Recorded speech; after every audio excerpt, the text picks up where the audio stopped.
Good morning, all of students. I hope you are very well at home and your study continuously running on.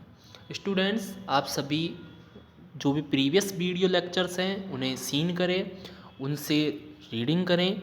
जो भी problems हैं तो आप school में contact कर सकते हैं।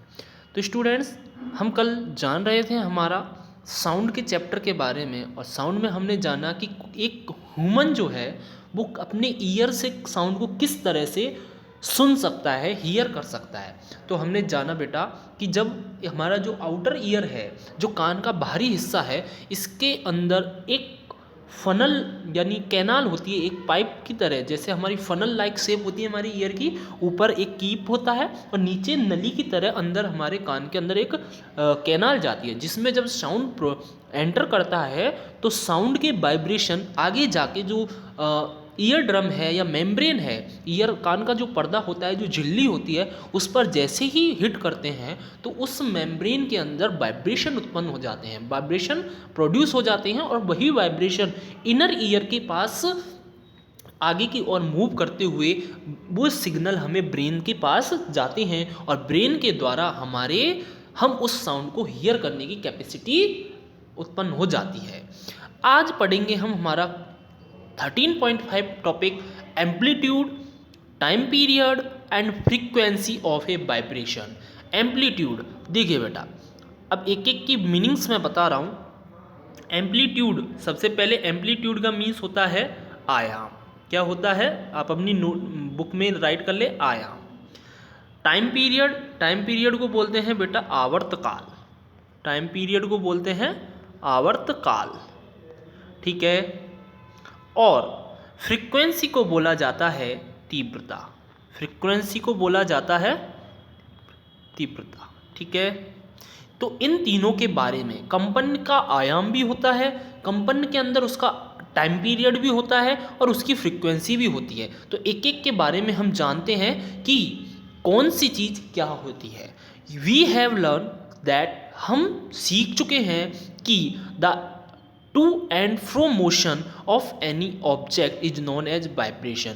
किसी भी बॉडी के अंदर झंझनाहट यानी मोशन की फोर्थ मोशन जो है, दैट इज कॉल्ड वाइब्रेशन। उसे ही हम क्या कहते हैं, कंपन कहते हैं। जैसे देखिए, कोई भी आपने ये दो पॉइंट, एक पॉइंट और सेकंड पॉइंट, आपने यहाँ पर एक वायर को क्या कर दिया बेटा, स्ट्रेच, बिल्कुल टाइटली रबर बैंड को बांध दिया है, ठीक है। जब आप इसे हिलाते हो, इसमें जब इसको मूव कराते हो तो इसमें किस तरह का उत्पन्न होते हैं, इस तरह ये ऊपर नीचे इस तरह से इसके अंदर वाइब्रेशन उत्पन्न हो जाते हैं। आपने रबड़ को हिलाना तो वो ऊपर नीचे हिलेगा।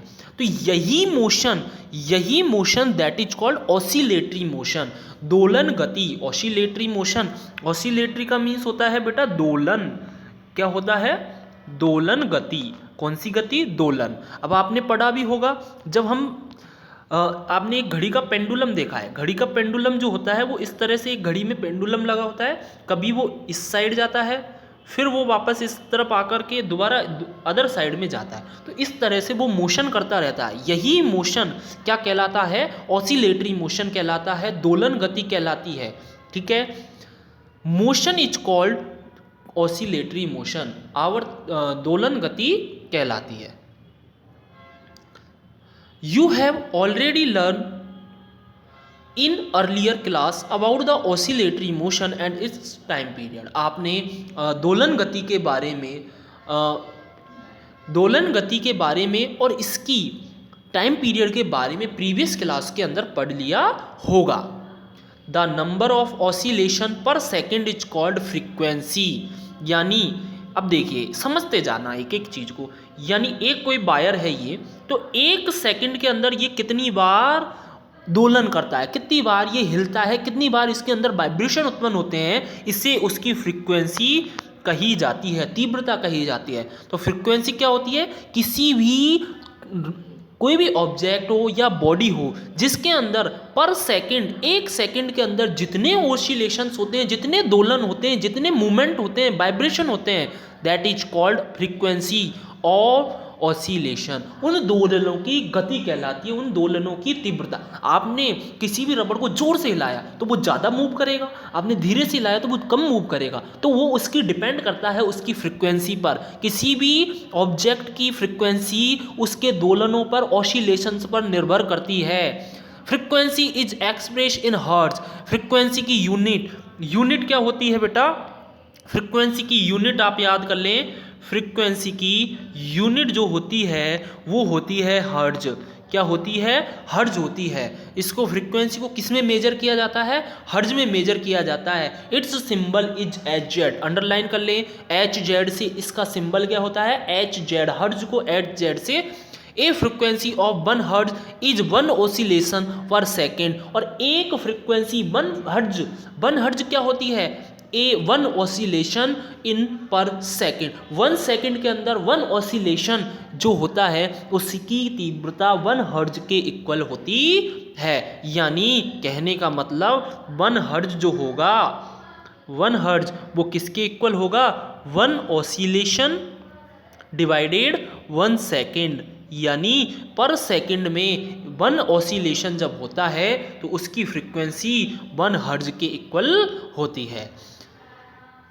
If an object oscillates 20 times in 1 second, 1 minute में अगर 1 सेकेंड के अंदर 20 टाइम्स 20 ऑसिलेशंस करता है तो उसकी, अब आप लगा लीजिए, इसको सॉल्व करेंगे कि भाई हमारा हर जो फ्रीक्वेंसी थी वो क्या था? ऑसिलेशन बटे टाइम। ऑसिलेशन अगर 20 है किसमें? 1 सेकेंड में, तो हमारा 20 हर्ट्ज उसकी क्या हो जाएगी बेटा? फ्रीक्वेंसी हो जाएगी। उसकी फ्रीक्वेंसी कितनी हो जाएगी? 20 हर्ट्ज हो जाएगी। You can recognize many familiar sounds without seeing the object producing them. आपने अपने फैमिलियर में, अपने पारिवारिक, अपने सदस्यों का बिना उसको देखे भी, बिना उसको जाने आप उसके साउंड को जो प्रोड्यूस हो रहा है उसको आप पहचान जाते हो, उसको समझ जाते हो। How is it possible? वो कैसे पॉसिबल है? These sound must be different to enable you to recognize them. आप सभी के साउंड्स को डिफरेंट आप उसमें भेद कर सकते हो, उसके अंतरों को आप जान सकते हो। हैव यू एवर थॉट, कभी आपने सोचा है, what factor make them different, कि हर साउंड की डिफरेंट होने का फैक्टर कौन सा है?